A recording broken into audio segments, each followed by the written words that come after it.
Hello everyone, this is Mumbo and welcome back to another episode on the Hermitcraft server. It is episode 28, and today I've got a bit of a confession to make. It is currently Wednesday.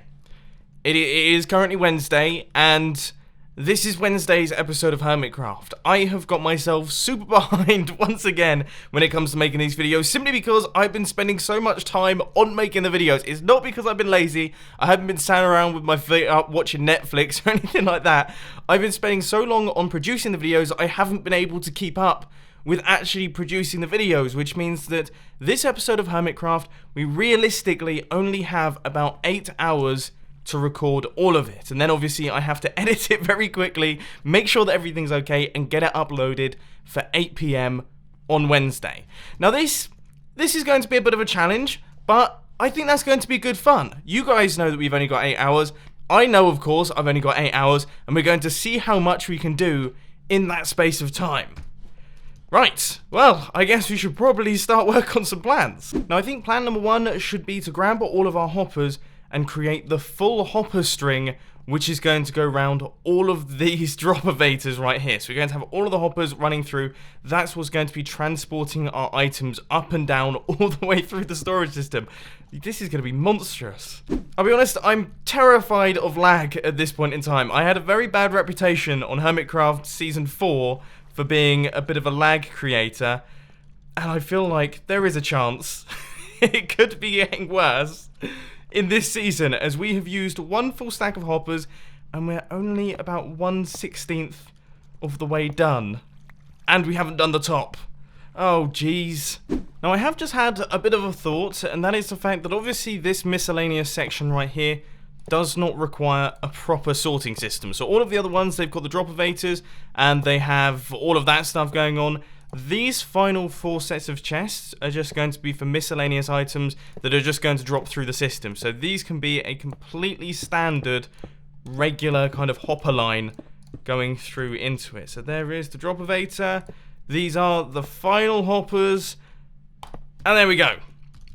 So if we pop down to the bottom here, you can see we have got a wibbly wobbly snake, I think is what I'm going to call it. The wibbly wobbly snake of hoppers. We've also got ourselves a skeleton in the system, which is actually going to be quite difficult to take out because of those hoppers. But this kind of winds its way around. It goes through the droppers. It goes back into this area. So it basically goes up and down, cycles through. I've kind of explained this a handful of times now, but this makes its way all the way around the storage system. Now what we have to do is we have to do pretty much the same thing on the top half. And I think that's going to do it as far as item transportation is concerned. Yeah, that's not bad. We're making pretty decent progress here. And it's done. This thing is completed. Every single one of these hoppers is now in. They're all facing in the correct direction as far as I can tell. We shouldn't have made any mistakes. I was extremely careful in the way that I was placing them. I don't know how sensitive this thing is to hopper directions and things like that. Like even this hopper right here, I could have put it facing down into this hopper, but I didn't. I put it facing across because Tango did that, and I don't want to change anything from his design. So yeah, this thing's looking good. It's fully completed. I have no clue how many hoppers I've actually placed, but I imagine it's probably over 1,000. So now let's try and work out how to do the redstone. So this is Tango Tech's rather lovely looking storage system. You can see that he has got chests for pretty much everything. He has redstone supplies, just loads and loads of stuff. And I have to say, I am starting to think that maybe I have a few too many chests right here, because he's done a great job of sorting out. I mean, that's more redstone supplies than I think I'll ever need. And I have like 8 chests for the different ones. Oh well. Oh my word, I've got so many chests for redstone. You know what, we'll ignore that for the time being. I don't want to think about that too much, because if we pop round the back, you can see this is the redstone behind it. Now it involves quite a lot of repeaters, quite a lot of redstone torches, half slabs and things like that. That's going to be the powering circuit, which powers the droppers and also the hoppers alternatively. Then down at the bottom, we have got all of the bottom redstone. And then we have the redstone torches, which I assume do all of the drop elevators. Now this is going to require a lot of redstone, isn't it? Maybe more than I have? Potentially. Okay, well, we'll start building it. I guess the first thing that I want to do is I want to do these central sections right here. So this little area right here between the droppers, we'll try and kind of fill out that zone and get everything in place there. And then we'll take a bit of a rain check in terms of actually how much redstone we have. Just as a quick time update, we're now 3 hours into our 8-hour Minecraft session, which means that we have 5 hours left to go of this Hermitcraft episode right here. And I'm feeling decently confident about how much we're going to manage here. We're about halfway done on the internals of the redstone, and then we just have the externals left to do on the outside. The only thing that I will say about the externals is that they do involve a lot of comparators, and I don't think I'm going to have enough quartz for that, which means we are probably going to have to do another mining session at some point. But this thing, it's quite a simple thing to build once you get the rhythm of it. And once you start learning what actually goes where, you can see I'm kind of just flying along, placing in everything very naturally. We're about 3/4 of the way done, and I am fresh out of redstone. And I so thought I had some in here. I mean, we have the odd piece of redstone ore, but that's not particularly useful as I only have a silk touch pickaxe. So, okay, let's pop back over to the dirt hut. I'm really hoping, fingers crossed, we actually have some there. A big thank you to me for my incessant hoarding of things inside my very old starter base. This is brilliant. Stage 2 of the redstone sorting system is now almost complete. Redstone, redstone, redstone torch, and then the blocks in front of these guys right here, and that should be it.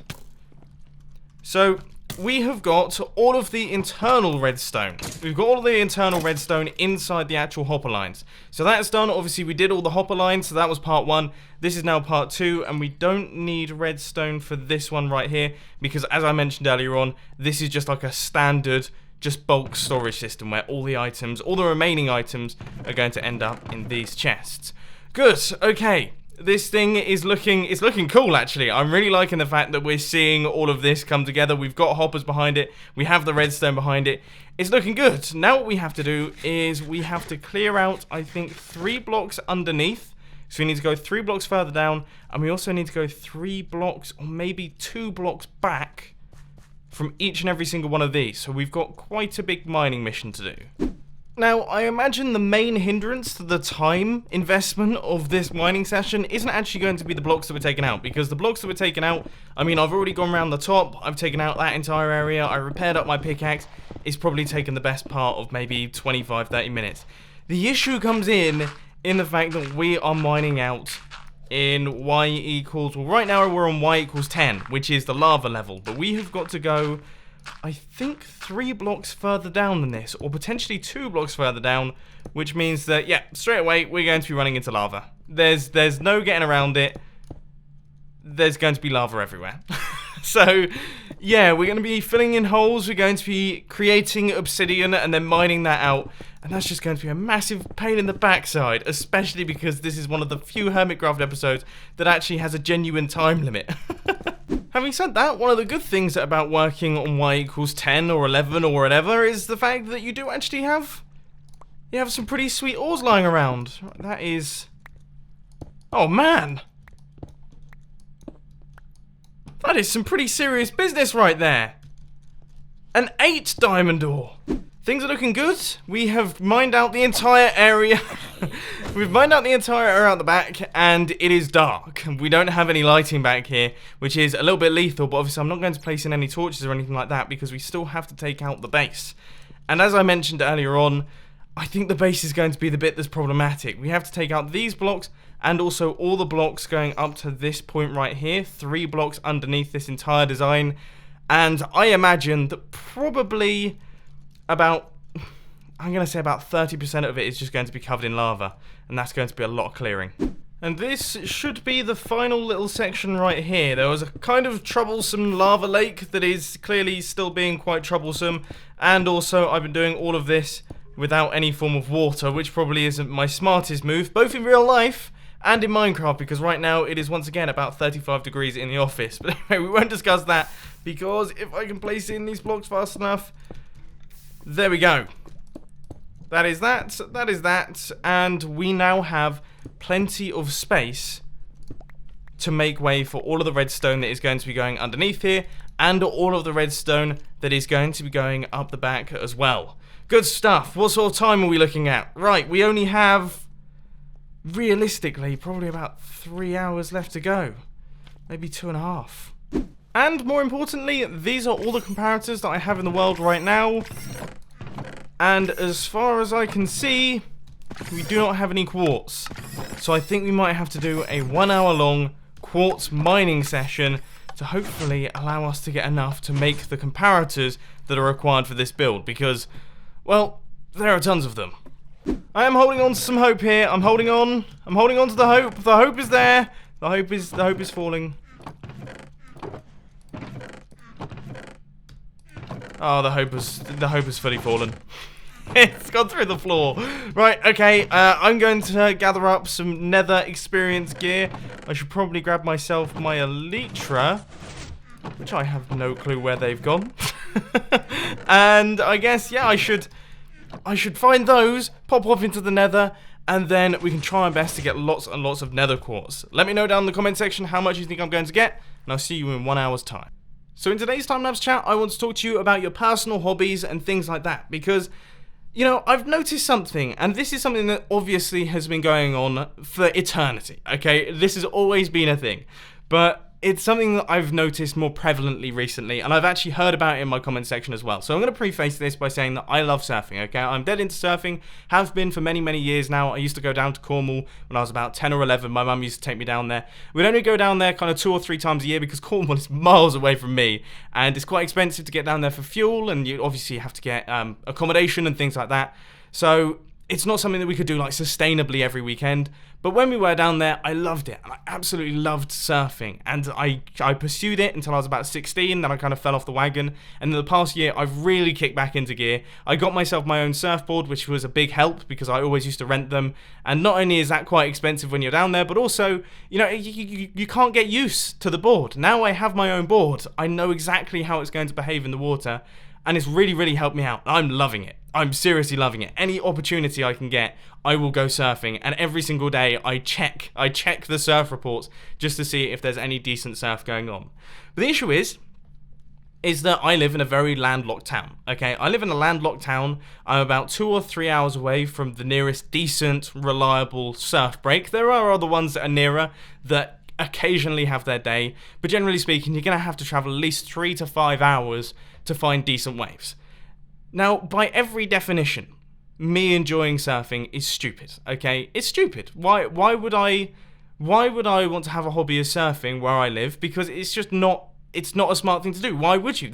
I don't know any surfers, okay? I know absolutely no surfers from the town that I live in. I'm sure there's some, but at this point in time, I don't know any whatsoever, because it's daft, okay? But it's something that I enjoy. I love it. I'm more than happy to invest the time in getting down there, and I'm happy to invest the money in the petrol to get down there, because it's something that I personally enjoy, and it's something that I will defend. If someone says, oh, your hobby is stupid, I will defend that.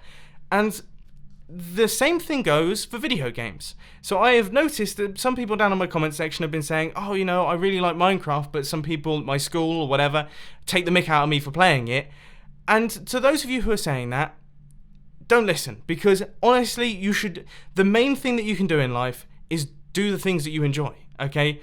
If you do the things that you enjoy, it doesn't matter what anyone else is saying, okay? It doesn't matter in the slightest what anyone else is saying, because as long as you're happy doing what you are doing, then you are going to be a happier individual than the person that is complaining at you for doing the thing that you're enjoying, which is daft in itself. And that's all I wanted to say, because it does make me sad when I see things like that. If you enjoy Minecraft, play Minecraft. If you enjoy surfing, even though you live miles away from the nearest beach, enjoy surfing. If you enjoy stars and learning things about the cosmos, you enjoy that. Who is anyone to tell you that you shouldn't enjoy that? Because that stuff is awesome, and that is what makes humans great. So there we go. That's my little rant done during this time-lapse chat. It was quite a morally fueled one this time. We got a little bit, it's very hot in here. Let's move on and get back onto the Hermitcraft server. And 1 hour has now passed. We have finished up this 1 hour long quartz mining session. Let's just take out these final few ones here. And this would not have been a good one to miss. By the look of things, we actually got a decent quantity. 8 from that one alone, and we have got just under 9 stacks of quartz ore in our inventory, which is hopefully going to be more than enough to actually do the storage system. I hadn't really thought that far ahead. I assume that's going to be enough, but then again, if we need more than 9 stacks of comparators, I refuse to believe we're going to need more than that. Anyway, I now have to find my way home, which could be difficult, as I have no clue where I am and no clue where my portal is.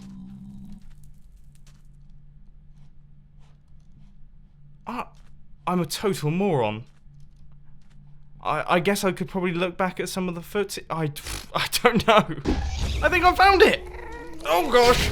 Oh, is there 2? There's 2 ghasts here. I found my portal, but I actually don't know how to get back to it, and I don't have a bow.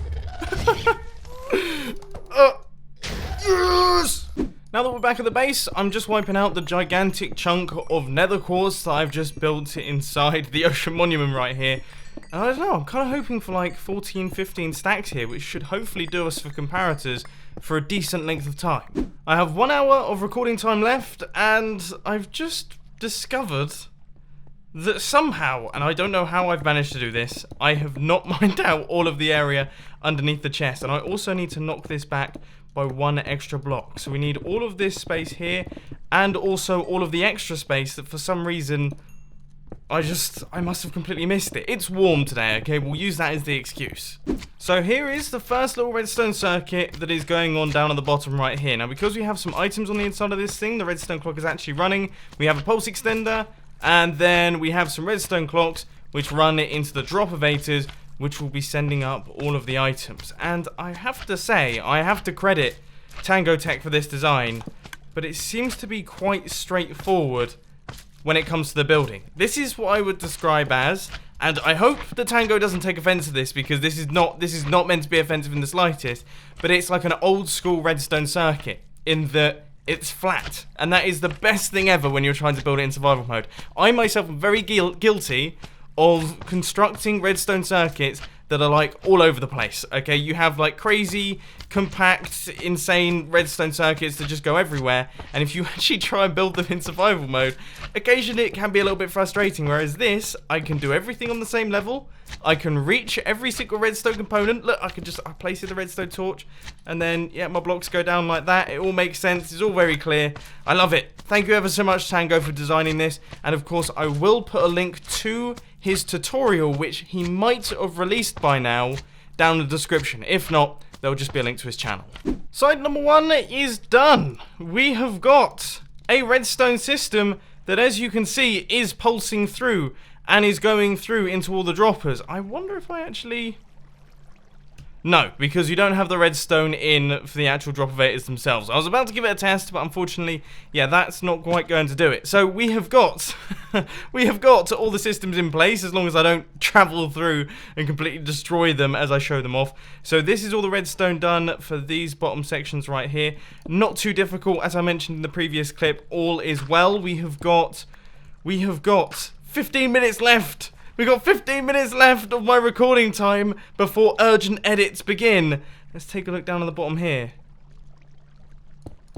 Okay, well, we just need to take out all of these blocks right here. I don't remember there being too much lava in this section, so I'm going to see how much progress I can make on the bottom base section of redstone in that very small quantity of time. This is it's like a game show. I think this is going to do it. This is going to be the final module. There we go. Redstone, repeater there, block, torch, redstone. Yep, I remember how to do this. Redstone, torch, redstone, and a repeater set to 4 ticks. Good, there is the redstone clock. We have got ourselves 1 working module. Now, we are pretty much fresh out of comparators.